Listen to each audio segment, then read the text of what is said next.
ሆነሽ ነው?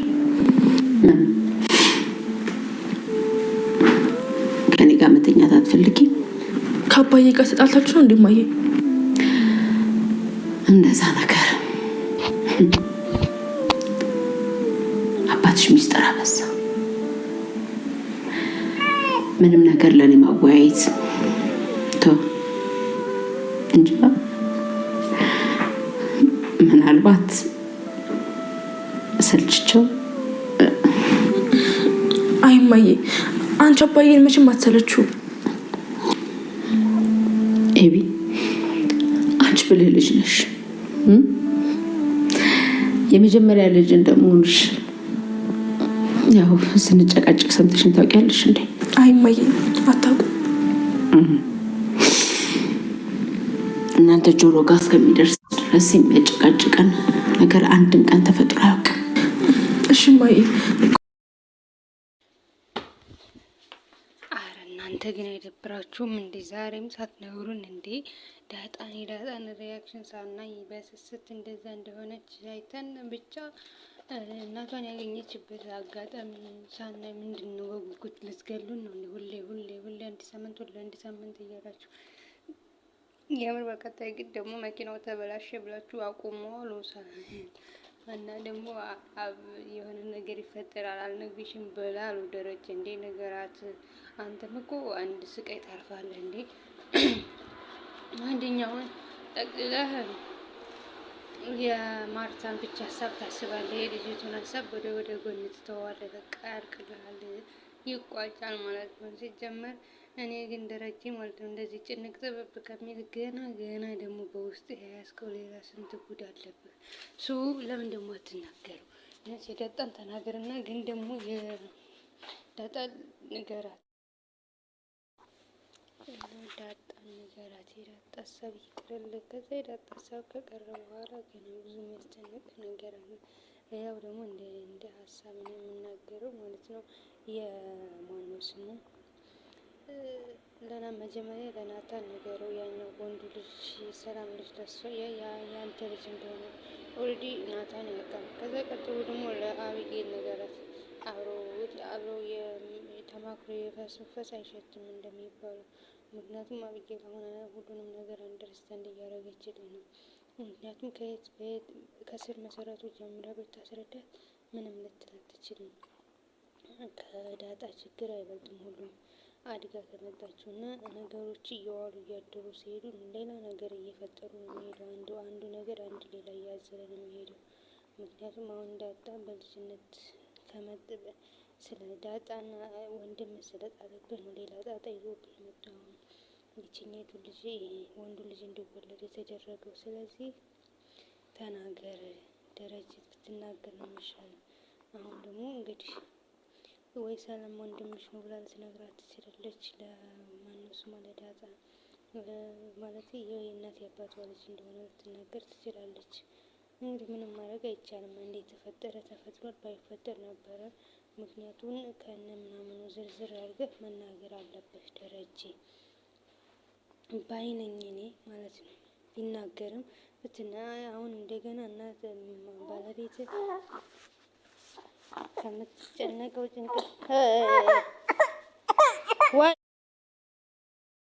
ከምትናገራቸው ነገሮች ከምታስባቸው ሀሳቦች እያየች እንግዲህ እና ማነው ስሟ ማርታን እንደዚህ ለ6 ወር አስጨንቃታል። ትናንት ግን የመጨረሻ ነው የተጣላችው። ምክንያቱም በቤቷ ባዳ ሆና ነው የምትኖረው።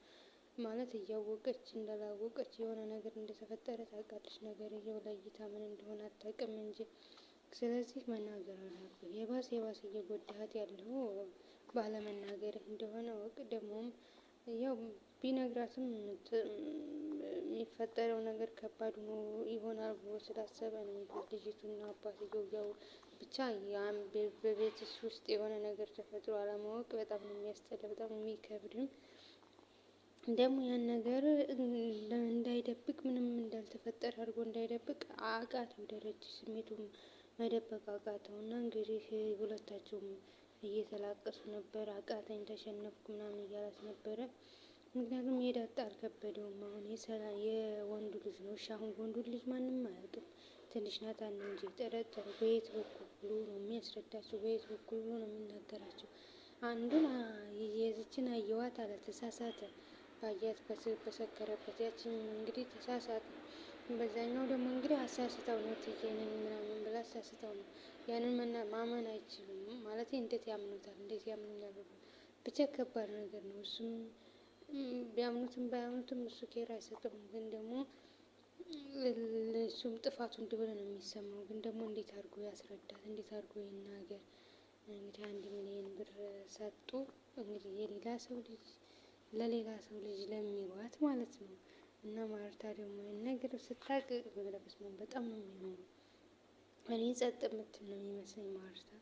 ግን ደግሞ ቢያንስና ዳጣን እናቷ ጋር አስተዋውቅና ደረጃ ሀሳብህን ቀለል ማድረግ አለብህ። ሁሌ የውሸት ሳቅ መሳቅ የለብህም።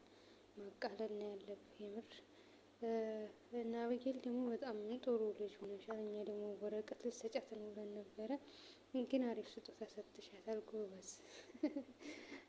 በአንቺ ለውጥ እነሱ ብቻ አይደለም የተደሰቱት፣ እኛም ተደስተናል፣ ጎረቤቶቹ ማለት ነው።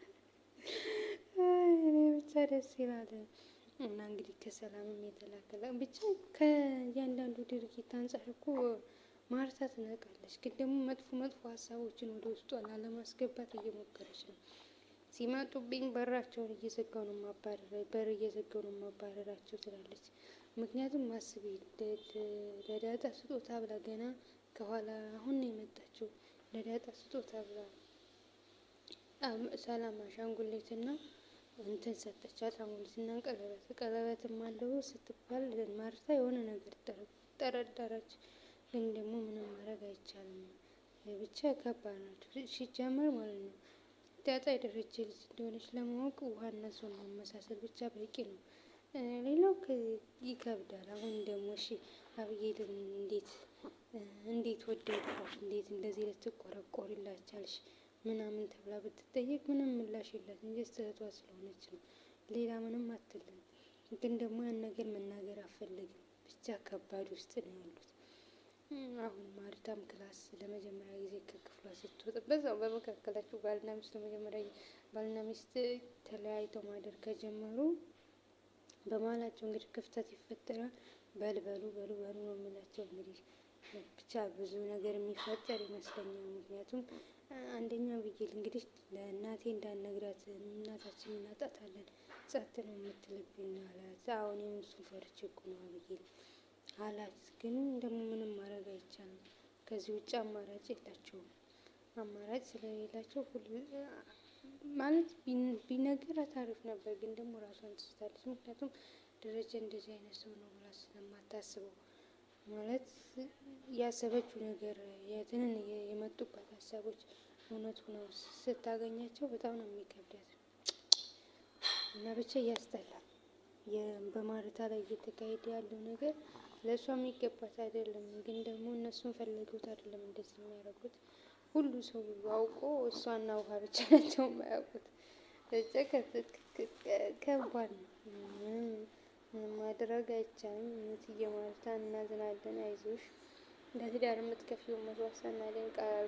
ግን ዳጣን ደግሞ እንዲ አስተዋውቋት፣ እሷንም ገደላችኋት እኮ እንዴ! 21 ዓመት ሙሉ እናትን ሳያውቁ እናት ማን እንደሆነች ሳያውቁ መኖር ይከብዳል። እንግዲህ ቢያንስ ደግሞ ለዛው እነግርሻለሁ እየተባሉ መኖር ከባድ ነው። ላይክ፣ ሼር፣ ሰብስክራይብ አድርጉ። በቀጣይ ምን ይፈጠራል?